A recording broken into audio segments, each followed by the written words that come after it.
Béni soit la nouvelle année de Marc. Par la volonté de notre Dieu, nous sommes entrés dans l'année de Marc 2018 C. La Sainte Église, conformément à sa tradition, marque le premier jour de Mesquerem, 11 septembre, comme le début de l'année liturgique, un jour où le calendrier des fêtes et des jeûnes est établi et où le rythme spirituel de l'année commence.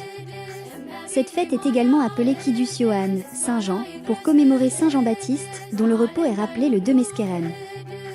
Bien que sa fête tombe le deuxième jour, l'importance de son rôle de pont entre l'Ancien et le Nouveau Testament fait du premier jour de l'année un moment opportun pour l'honorer.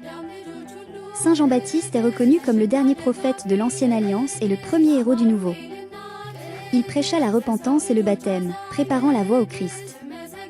Son ministère marqua la transition de la prophétie à la mission apostolique, faisant de lui le patron spirituel du Nouvel An. Dans l'évangile de Matthieu 11h11, notre Seigneur dit « Je vous le dis en vérité, parmi ceux qui sont nés de femmes, il n'est pas venu de plus grand que Jean le Baptiste. » Ainsi, il est honoré comme le chef parmi les saints, et le Nouvel An est nommé en son honneur. Du 1er au 8 Mesquerem, des hymnes glorifiant Saint Jean sont chantés dans les églises d'Éthiopie.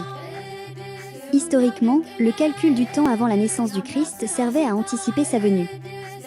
Après sa venue, le calendrier est devenu un outil pour marquer les jours des actes divins et des commémorations sacrées tout au long de l'année. Le calendrier de l'Église éthiopienne, qui tourne autour des 4 évangélistes, Matthieu, Marc, Luc et Jean, entre maintenant dans l'année de Marc, symbolisant un nouveau chapitre spirituel. Le Nouvel An est également connu sous le nom d'Ankutatash, un nom dont les racines remontent à l'époque de la reine de Saba. Lorsqu'elle donna naissance à son fils Ménélik après avoir rendu visite au roi Salomon, le peuple célébra avec des fleurs et des joyaux, disant « Abeba Ankutatash », une fleur de bénédiction et des pierres précieuses. Ainsi, le nom Ankutatash est devenu associé à la célébration joyeuse et au renouveau. La tradition d'offrir de l'herbe fraîche comme cadeau remonte à l'époque de Noé. Après le déluge, la colombe revint avec une feuille d'olivier, signalant la paix et la restauration. Cet événement, censé s'être produit en Mesquerem, est devenu un symbole de nouveau départ.